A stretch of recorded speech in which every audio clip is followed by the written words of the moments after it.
Before we dive into this episode, I just want to let you know, if you want to get access to episodes before anybody else, head on over to patreon.com/concerts that made us.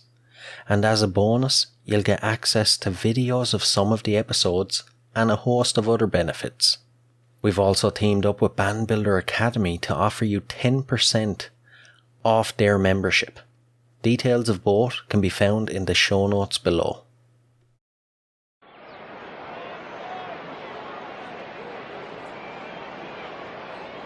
Is everybody in? Is everybody in? The show is about to begin.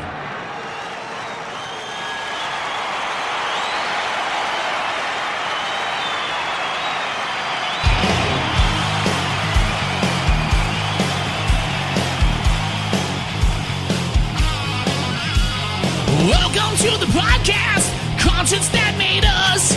Interviews and stories, tales from the bus. We love taking you back to when it all went down. The greatest live shows and the cheering crowd sound. It's concerts, concerts that made us, concertsthatmadeus.com.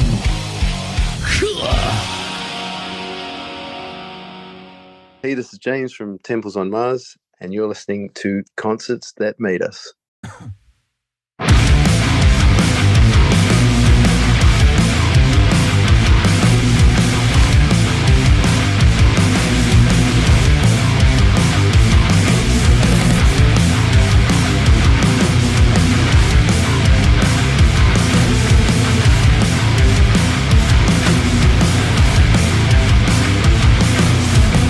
Yourself, we're losing height, our future fell from the skywalk.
tonight our future fell from the sky, what would you do if you only had one day left to use?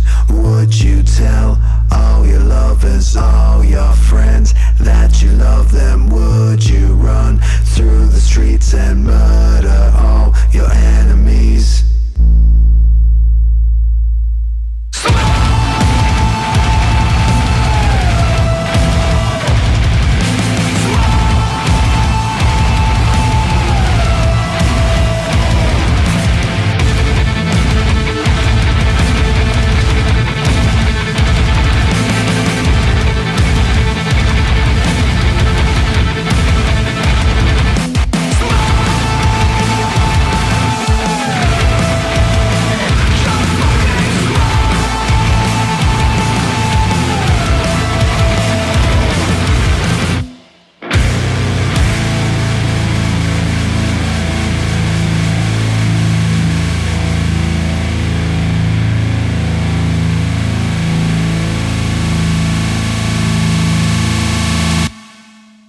James, you're very welcome to Concerts That Made Us. Hi, Brian. Thanks for having me. Nice to be here. It's fantastic to have you now. I'm looking forward to diving into your music over the next bit.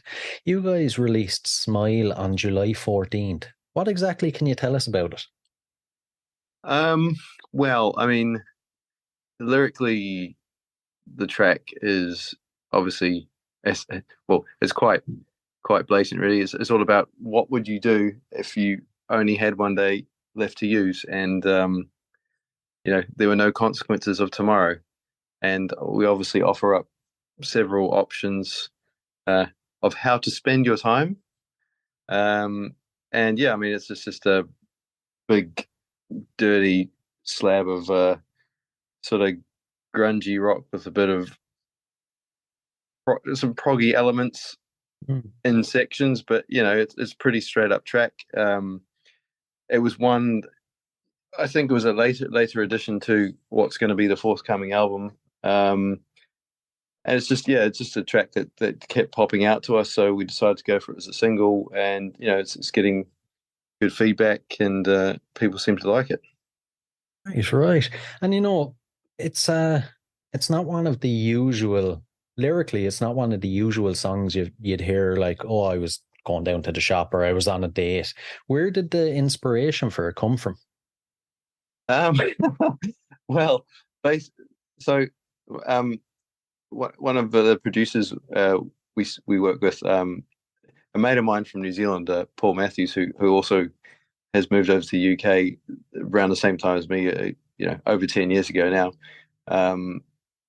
We spend a lot of time sitting in the studio just talking about life, and I don't know, somehow we just got talking about, what if you're walking down the street with a tomahawk?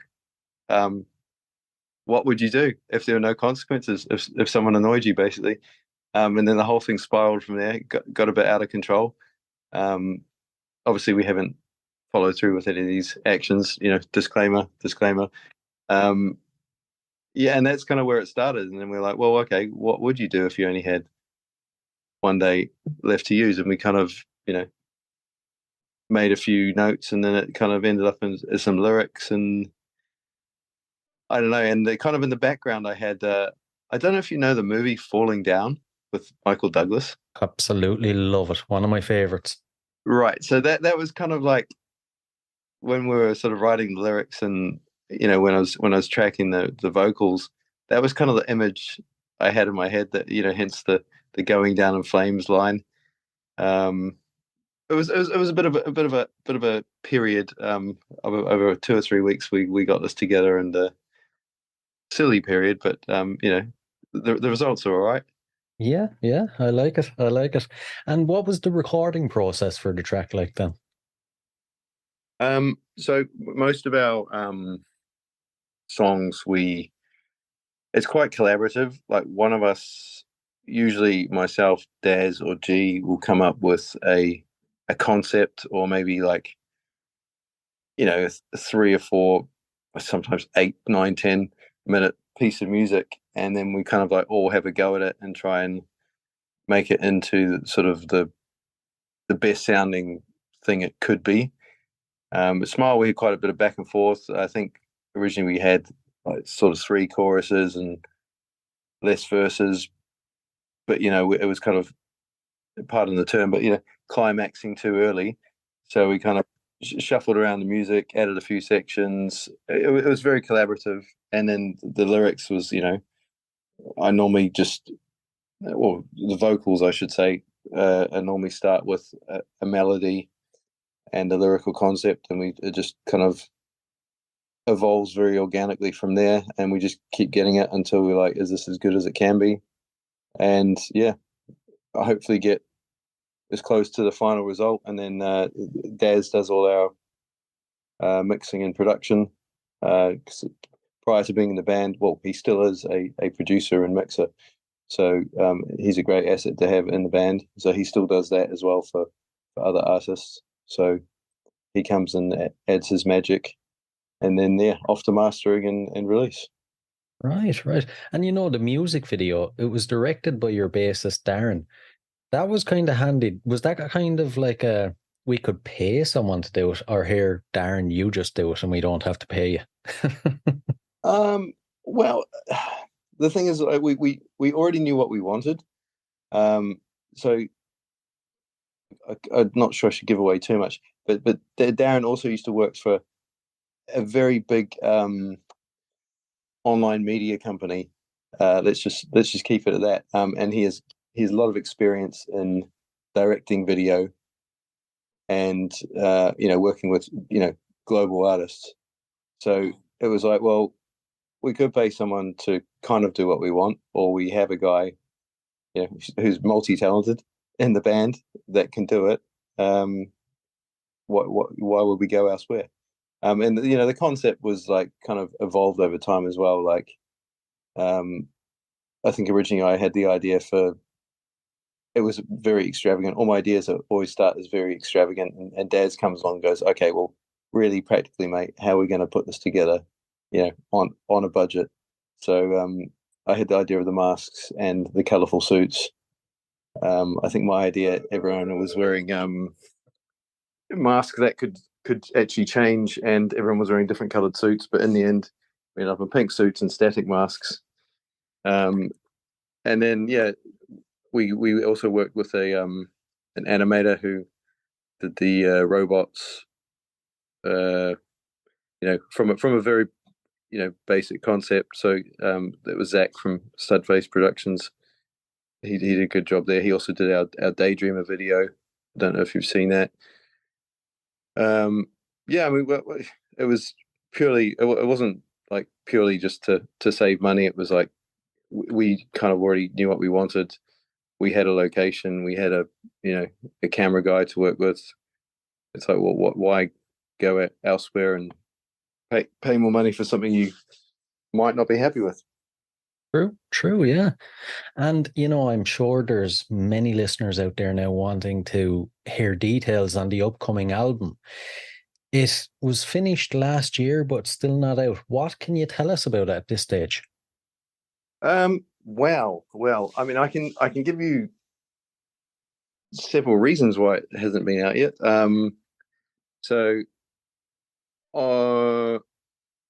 We've had various, I think, different individual band members have had stuff going on, not necessarily directly with them, but family stuff, extended family, which has mean we'd had to take, a month off here, a month off there.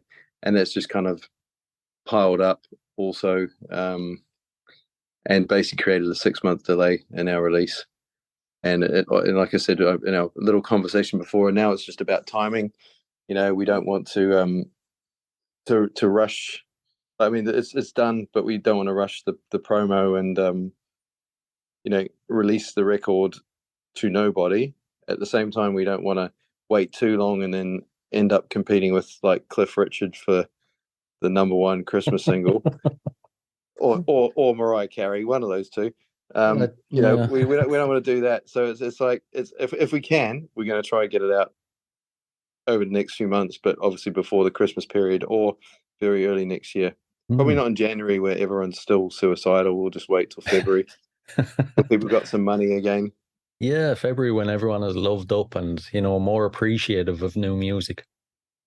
Yeah, well, I'm hoping for this year still, but yeah, we just gotta get a few things in line first. Like I said, we don't want to not have any promo because you spend all this time and money and work and energy on a record, and just for it to come out and just sort of be a drop in the ocean. You know, I have to mention you worked with Josh Freeze, who's since gone on to, as everyone knows, join the Foo Fighters. What was that like, and how did you manage to wrangle him onto the record? Um, well, I mean, first of all, I'm just really surprised he left us for the Foo Fighters. I mean, Yeah, I exactly. really don't understand his decision-making process there. I'll tell him I said that as well in the interview. So Josh, that was that we were very lucky, really. It was kind of sort of like the end of COVID, and we really wanted to we'd had this record. Like our album is basically, once it's released, we're going to release the whole story behind it, and why different delays and all this kind of stuff. But it was like we were ready to go with this at the beginning of 2020. Like 2020, we played sold out 229 in London with one of our favorite bands, Night Versus. And we're like, man, this is going to be like the year for the band. And then I think 2 weeks later it was like lockdown. And sort of since then there's been all sorts of little surprises and roadblocks.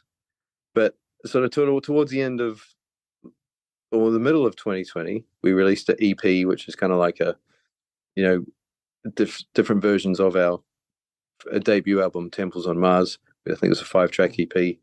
And that was kind of cool. But then we're like, man, we really need to release. Like, we've got all these songs written. We really needed to release something. And our drummer, it was still studios weren't open. He's got an electric drum kit at his house, but at the time he's like, well, I can't really put down studio drums. So he's like, I'm happy for someone else to do that, literally. And then just I don't know, through connections, Daz messaged me one morning and said, "Hey, what would you think about Josh Freeze drumming on the record?" And I was like, "Well, I don't have to think about that too much." I was like, "How much does he want?" Expecting the fee to be astronomical, but it turns out even the huge pro musicians during COVID and lockdown couldn't go out and play gigs, so he was basically tracking studio stuff from his house in California.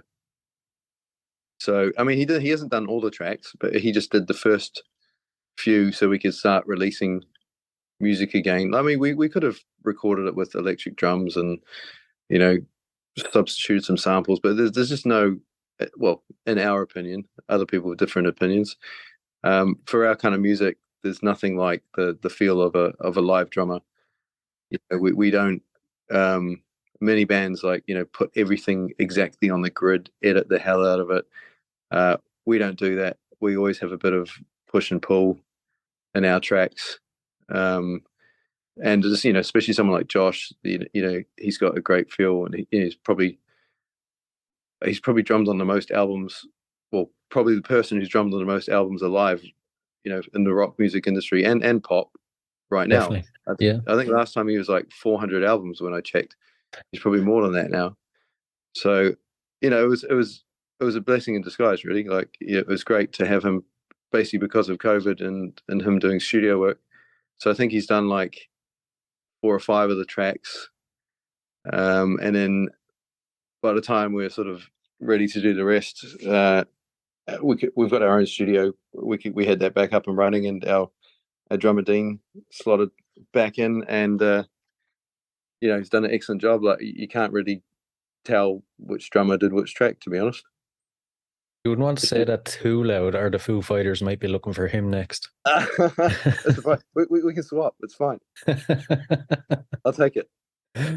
And before we move on to some early influence questions, I have to ask, overall, what's your favorite and least favorite part of making new music? Ooh. This sounds really stupid, but my favorite part is when it's just like some days just the flow and the inspiration, like everything is right. My least favorite part is the overall concept is good, but it's just not working. And it's just that figuring out why by trial and error. Because I mean, I naturally, I wouldn't say I'm super impatient, but I like to always be moving forward. Um, and sometimes you're taking a step back and having to refresh, rethink. I do find that a bit frustrating, but I've accepted that as a part of the process, if that Yeah, makes sense. yeah, yeah. You kind of have to, I suppose. And this one is a bit of an odd one or a bit of a hard one now. But if you can you remember your earliest musical memory? Ooh, I'm thinking like, I mean, do nursery rhymes count? They can, I they mean, can. I mean, they're not very cool. I mean, I do remember. I think um, my dad had Bowie records, and I've always loved Bowie since then. So, I mean, I remember being very young age, trying to sing along with that because he had some, I think, very low spec mics you could plug into the stereo when we were kids. I'm glad. I don't think we had a video camera at the time. It was probably a good thing. But yeah, that kind of stuff in the lounge on a rainy Sunday late morning afternoon, trying to sing along to the old man's Bowie records. I think it was Stardust era, or what was the other one? Uh, what's the one with the dogs? God, it's not the Tin White Duke, is it? No. No, is it Diamond Dogs? I want to say. I Uh, might be wrong. it sounds, yeah, I think that sounds right. And, you know, then your teenage years, I always find that that's when you really embrace music and find what genres you really like. So, what sort of music were you exposed to, and how did it mold you into the musician you are today? Well, so up until the age of about 10 or 11, I was, you know, much to my mother's pleasure, uh, studying violin. I was doing all the grades. You know, I was Hmm. I was the good boy. And then I think one of my mates, he's like, check this shit out. And I was like, AC/DC Thunderstruck. I was like, that intro that was life changing for me. Um, I think he had the recording from his old man as well. And I was like, how are they making the Angus Young intro? I was like, how are they making that sound? Because at the time, like, I don't think any of my parents' friends played electric guitar.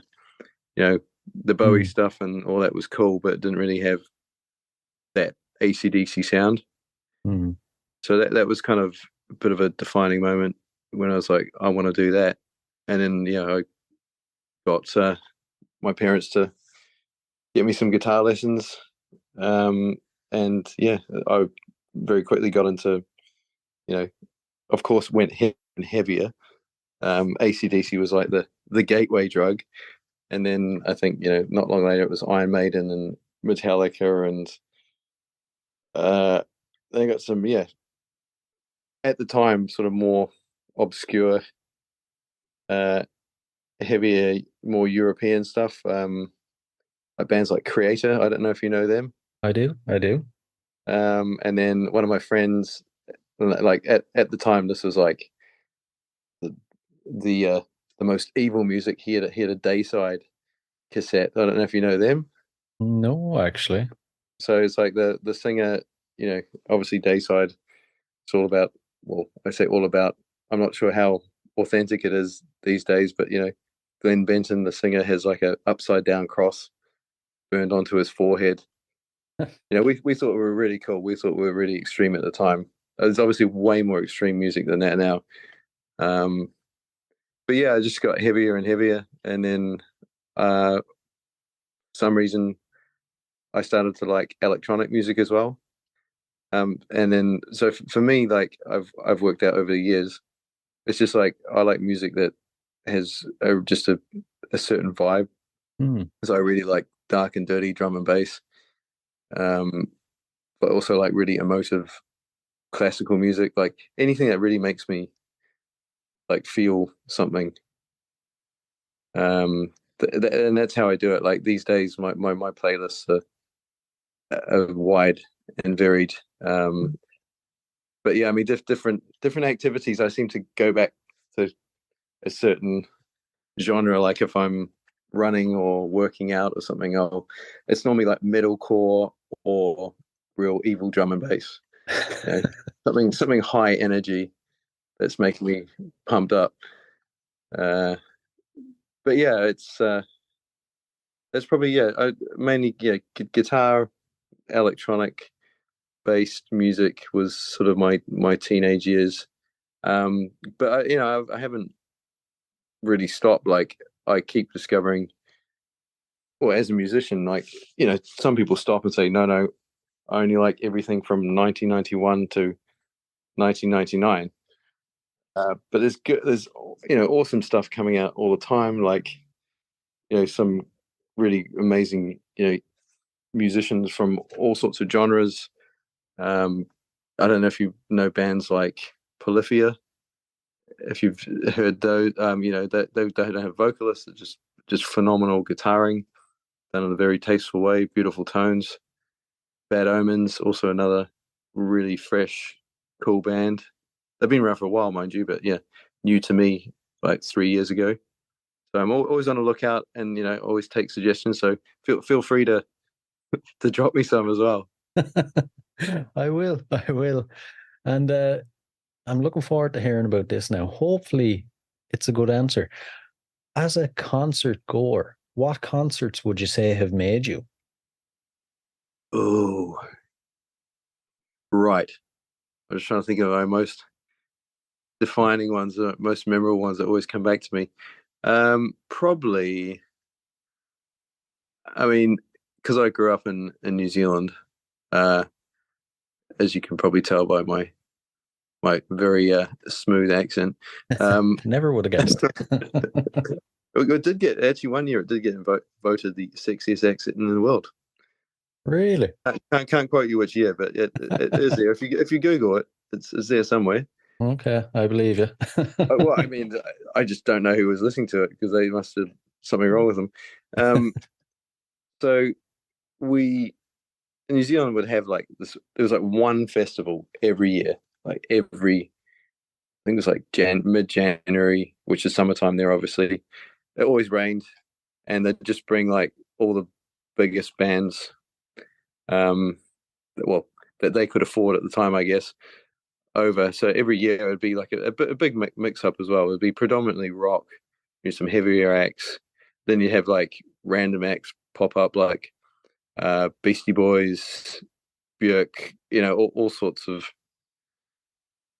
more eclectic headliners, I would say, like Chemical Brothers, Prodigy.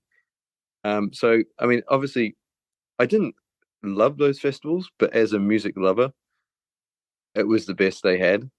Obviously, I've been to much better festivals since then and bigger and more smoothly run. Because obviously, with a melting pot of different subcultures, there were always a bit of an aggro element as well. It wasn't the most relaxing festival I've ever been to. I could imagine. Yeah, but so that definitely had an impact on me. And I remember being at those festivals. When I was obviously much younger, just thinking, I want to be playing on those stages someday. And I did actually get to one of the venues they had it at. I did get to play on one of those stages eventually. Obviously not in Temples on Mars, on another band. And then one band that I can't get away from, and I just keep coming back to, who I've seen the most. I'm not like an obsessive fan. They're just shit hot, and like I can't not love them. Is Tool. Really? Yeah, I don't know what it is. I got into them in the 90s, and then they just happen to be the band I have seen the most. I don't go out of my way. I don't follow Tool. I don't stalk Tool. But every time I see them, like, their show gets bigger and better. And it's just, yeah, I think, yeah, musicianship, they might not, people like will argue, yes, they don't have any, poppy songs and stuff, but Tool don't give a shit. That's not what they're about. They're about, doing what they want to do and doing it to just a phenomenal level. So Tool have had a big impact on me, in terms of, being motivational, inspirational, something to aspire to. And then controversially, like, the first time I saw him is with a fella called Marilyn Manson. Right. Now that guy, like, when he was obviously quite a bit younger, his stage presence live show was just something that no one else was doing. Like, now there's obviously a lot of shock bands around. So I remember, I think it was like, I'm going to say 99, 2000 ish.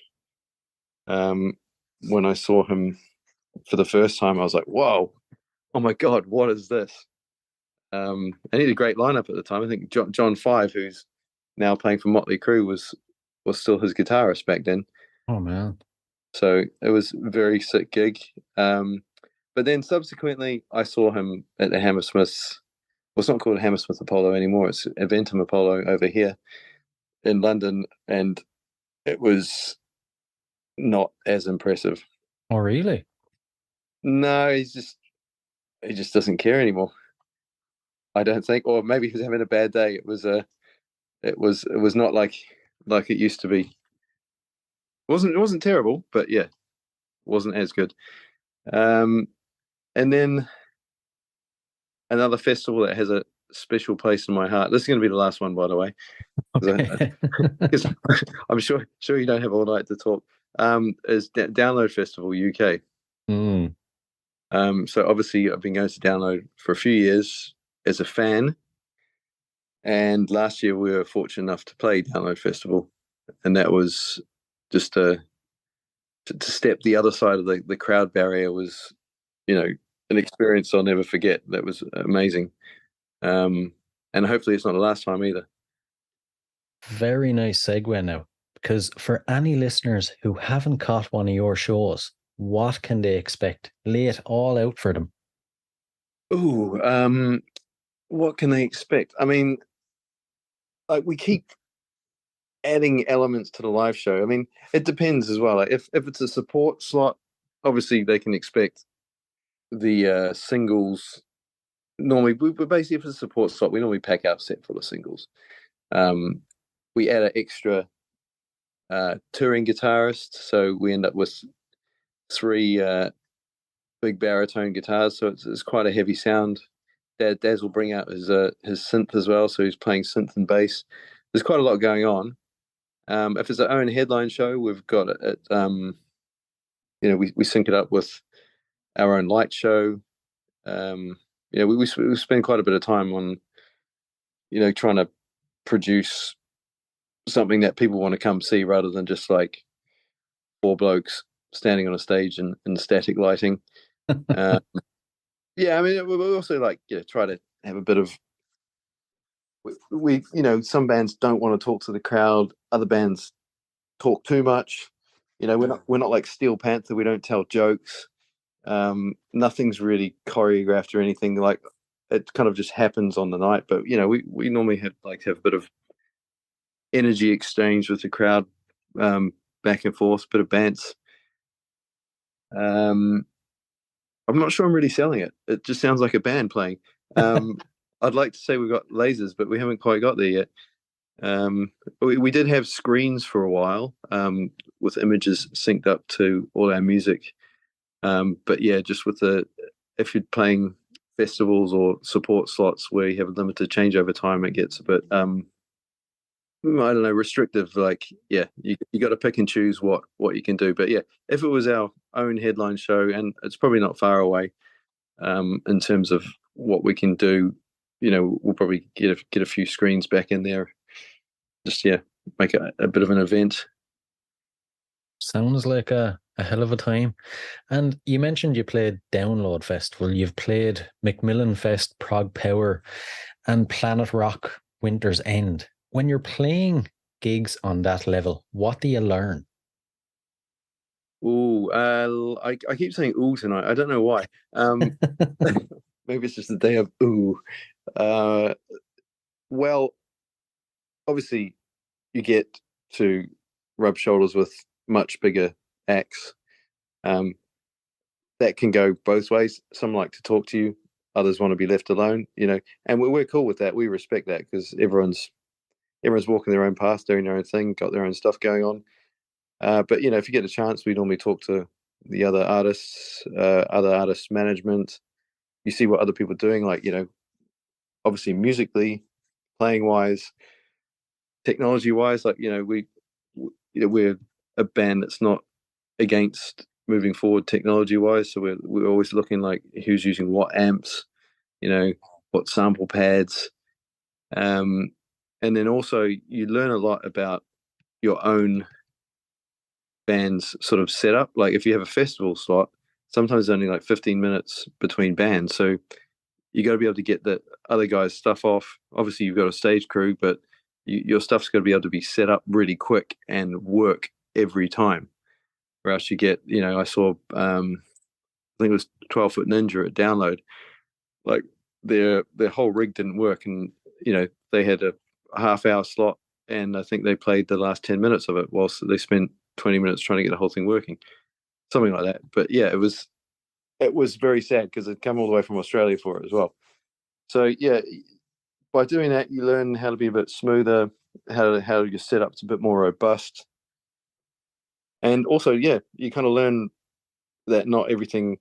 Sometimes different stages sound different, but you just got to be prepared to go with it, and you kind of, I guess, you get a bit braver. We use an in-ear monitoring system, and even though that's great and it's pretty consistent, sometimes a stage might have big subs underneath it, so you're getting a lot of bottom end when you're trying to pitch vocally. But yeah, you just learn to adapt and work with stuff, and the more stuff you do like that, you just get more pro, really, would be the way I describe it. Take anything that comes and deal with it. Right. And I feel like I know the answer to this, but out of all the gigs and all the concerts you've played, what would you say was the best? What do you relive over and over again in your head? I changed the sound from to ooh and back again. I don't know what's wrong with me. So I think it's the end of the day. I think I need coffee or some dinner or something. Overtired. Yeah, well, don't get me started on that. I actually have a really random nice memory from a concert. So I've got two boys, and before the first one was born, we didn't know he was coming at the time, but my wife had bought some Bring Me the Horizon tickets for the O2 Greenwich here in London. And yeah, I mean, that was a very nice memory because she was literally 2 days away from popping and was like, should we go? Should we not go? Should we go? Should we not go? And we're like, oh, fuck it. Let's just go. There's hospitals near there. But yeah, so yeah, we had a really nice time. She was kind of, I wouldn't say bouncing around, but yeah, in a controlled manner, watching Bring Me the Horizon, and then he arrived 2 days later. So that was a really cool gig to go to for that reason. And he loves music, loves rock music. He actually, I don't know if it's anything to do with that, but he does love Bring Me the Horizon, and he's only 6 years old. Talk about starting them off early, huh? I'm worried about what he's going to turn into, to be honest. And to flip it around then, is there an experience you've had that you would say was the worst, and how did you deal with it? Ooh, playing, I'm going to go... I had food poisoning once. Right. You know where this is going to go. But yeah. I mean, I've never missed a show because I was sick or because I was tired, or because I was hungover, or anything like that. So I was sure as hell not going to miss the show. I had both ends going, fantastic, which obviously, as a vocalist, it's not great. No. Just when you're pushing for the high notes, anything could happen. But yeah, and about 5 p.m. that day, I was like, it's not looking good, not looking good. Dosed up on Imodium and various other things. I think I had one little spit on the stage, but managed to last the set. But yeah, that was, I had to dig so deep for that one. Oh my God. Yeah, I mean, I bet you're regretting asking that question now. But Well, look, the main thing is you didn't shit yourself in front of thousands of people. exactly. But you know, this day and age, it might have been a good thing to do. I might be more famous. Yeah, I true. mean, oh, true. you're the guy from YouTube that shat himself on stage. Hey, I'll buy you a beer. Feel sorry for you. Well, you know, you could work it into any future concert you have coming up. I've been taking notes this whole call, mate. So don't you worry about that. Lovely, lovely. And you know, when you're on tour, then what sort of antics do you get up to? Anything you can share with us? Any wild partying or? Oh, there's definitely been wild partying in days gone by. Like pretty much you name it, it's happened. I'm going to be really boring though. This day and age. So our last little tour, I did sober, like zero, nothing. Um, vocally, I was much better. Playing wise, I was much better. Headspace, everything felt a lot easier.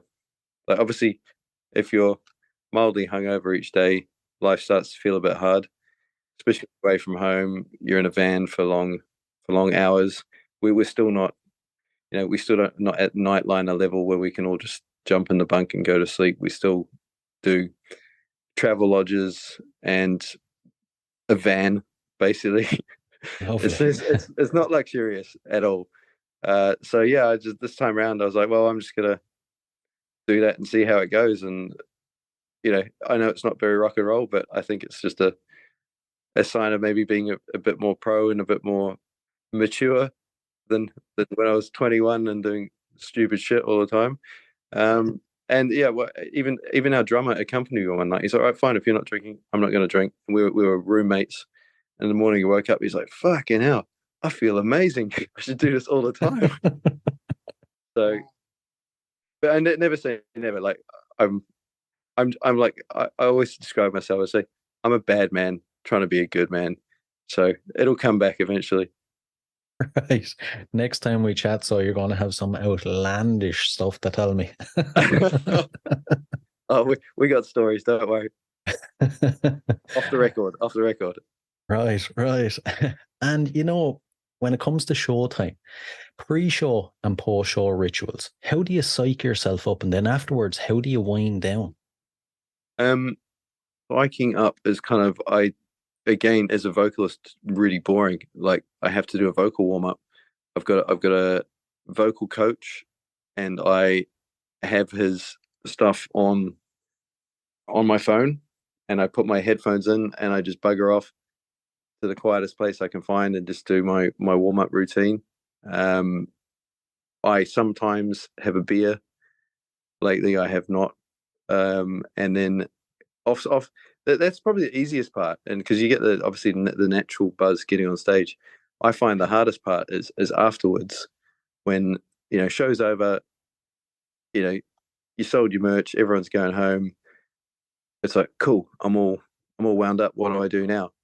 And I think that's why in the past we'd possibly let's go drink 25 beers and do all sorts of other stuff we probably shouldn't be doing. But I think if you're doing sober touring, you go okay, go back to my room, maybe have a sit down for half an hour and try to go to sleep, which is what I should have been doing all the other times, but obviously I wasn't. Yeah, but that's the hardest part. So yeah, nowadays it's like I go to the room, have something boring like a chamomile tea to help me calm down, or maybe something to eat, and then try and go to sleep. Especially at the beginning of a tour, because it all adds up. Yeah, you don't want to burn yourself out. Exactly. Yeah. And how do you balance your personal lives with the demands of being in a band? With a lot of difficulty.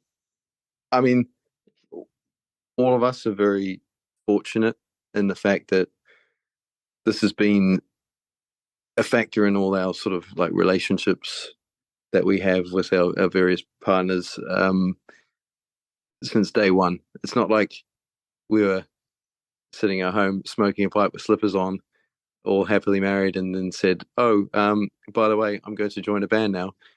It's always been a facet of reality of our lives. So it's sometimes can put a strain on it, but I think we all have very supportive partners.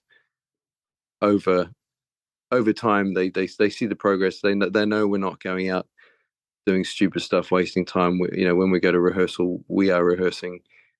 We when we're creating videos and music and records, it's not just a bit of a laugh. It is with there's serious intent behind it. And if it's moving forward, it seems that the support it remains. So it's there's a bit of a juggle. Like everyone's got a dog. Well, some of the guys got 2 dogs now. I got 2 kids, which it sounds maybe like it's harder, but actually it's easier because the kids are slowly growing up and taking care of themselves, and the dogs are they get to a point and don't progress any further. So you got to find kennels and stuff for them, and but we manage, and it's all very respectful. Like, we have a really nice relationship with all the guys in the band. Everyone's good mates. There's a lot of love and support for each other, which is really important. Right. I've often wondered that actually you're probably the perfect person to ask then, since you've 2 kids. I've 2 myself, and I often say to myself, if I ever had to travel away for months on end, like on a tour or something, I don't think I could handle it without bringing them with me. Like, I had to go away for a week for work one time, and it absolutely killed me. How do you do it?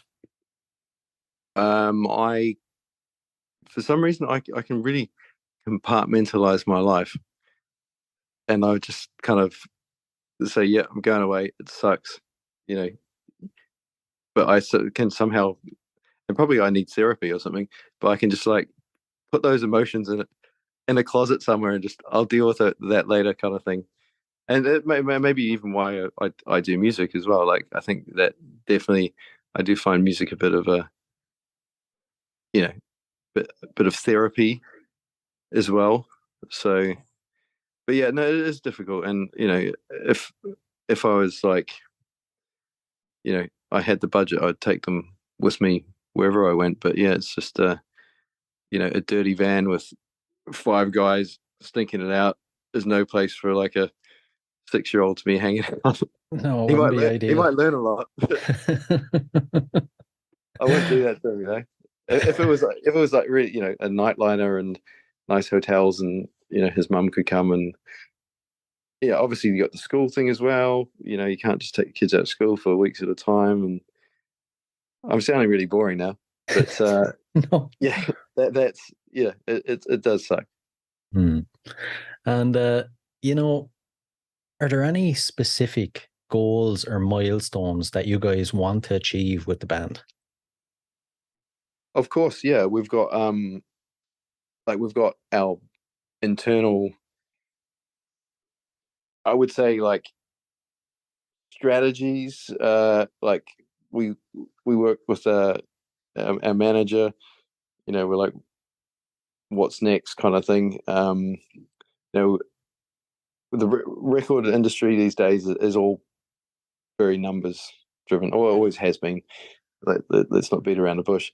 But obviously nowadays they look at numbers like socials and how many Spotify plays you're getting. So we've got our own like little targets of where we'd like to be this month, and 3 months, 6 months. So we got all that kind of stuff, and then we've got like when what music do we want to be releasing? When's the record out? What's the follow up? We're already planning our follow up for when the album's out, because obviously the album is a bit delayed.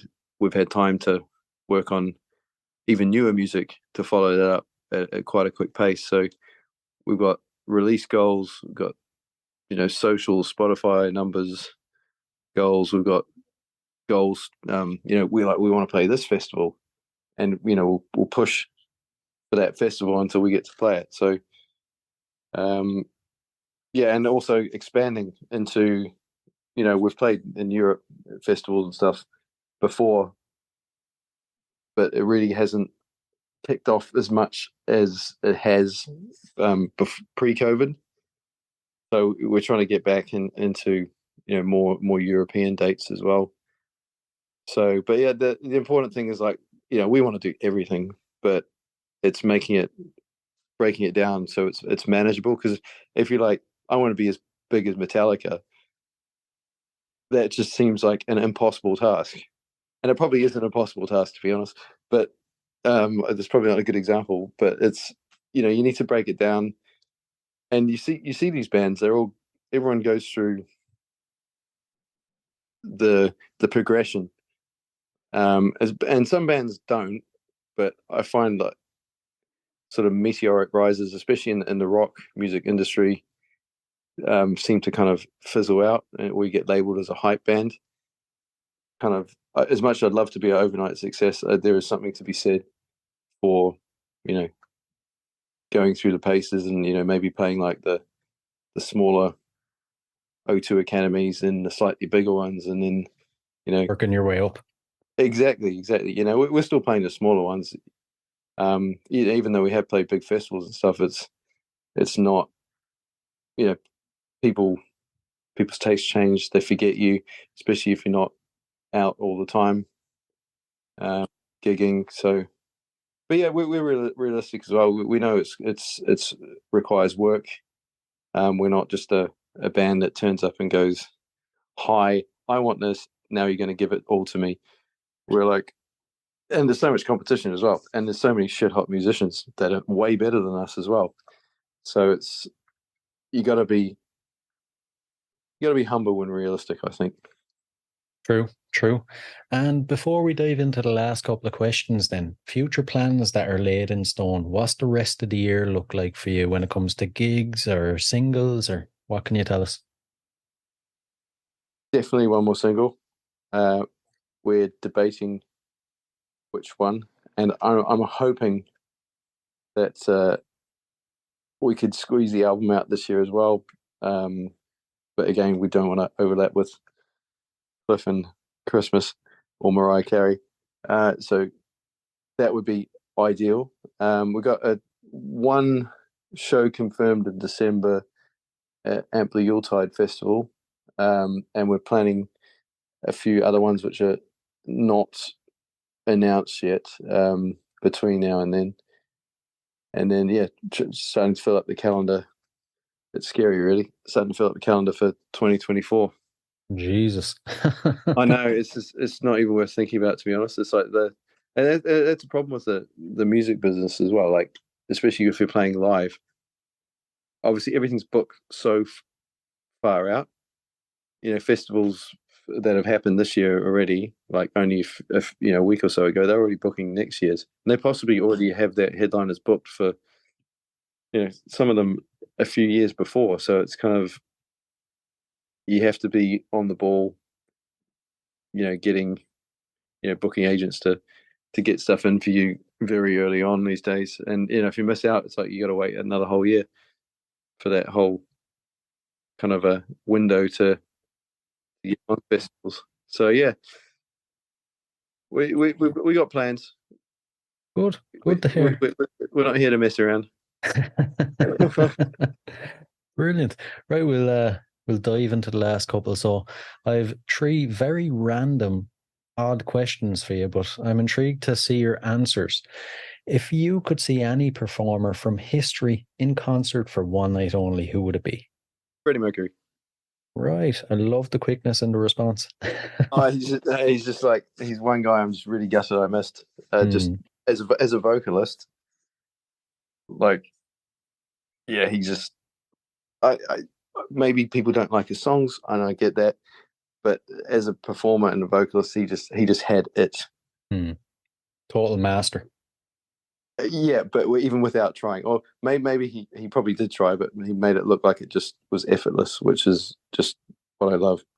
And the fact that he'd like make hilarious jokes in interviews and sit there like smoking cigarettes, doing lines, and still saying like that was just like, I'm just in awe of him.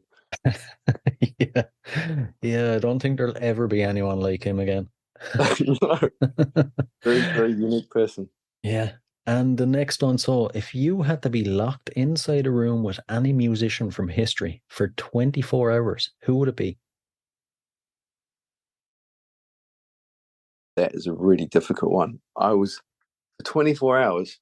I'm gonna say Slash. Right. Is it because he doesn't talk? No, it's just he's another guy I just love. You know, he's not the most like technical syncopated guitarist in the world. He's not doing crazy time signatures or anything, but I just love his playing. I just get him to show me some stuff, provided we could have a couple of guitars. I've always tried to learn solos of his when I was younger, and got them like 98% there. But it's always like, how did you do this last little bit? Be a good one, all right. And the final one. So, what song would appear on the soundtrack to your life? The soundtrack to my life. I'm gonna go Johnny Cash, Ring of Fire. Right, I wasn't expecting that. Love that track. It's a good one. It's a good one. It's just it's I don't know, something about it. Love it. But that can be my soundtrack as it's all going down in flames. Right. Listen, James, I've really enjoyed this one now. Thanks a million for jumping on. Hey, Brian, thank you so much for having me. Really nice to meet you. Great to talk to you. And thanks to everybody for listening.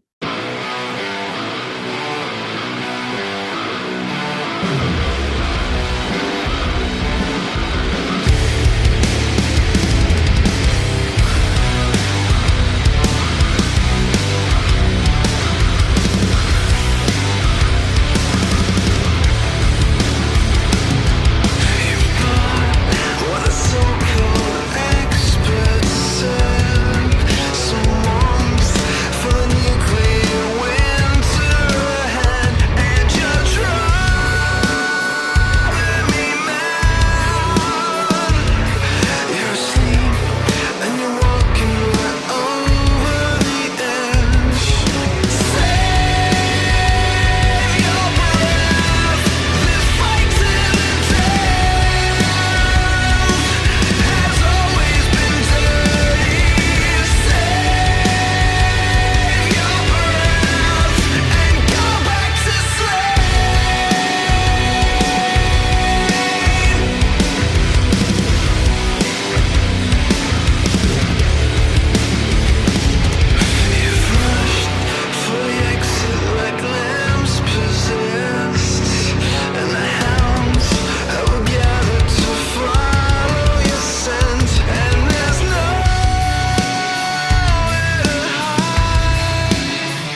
Hey guys, I really hope you enjoyed this episode. If you did, please rate and review us on iTunes and Spotify. And if you're interested in signing up to Band Builder Academy, use the link in the show notes below and enter the code CONCERTS and you'll receive 10% off. So, until next time, keep rocking.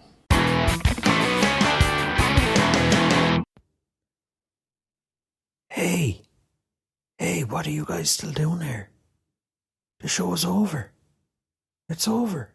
You can go home. Go on. We'll see you next time.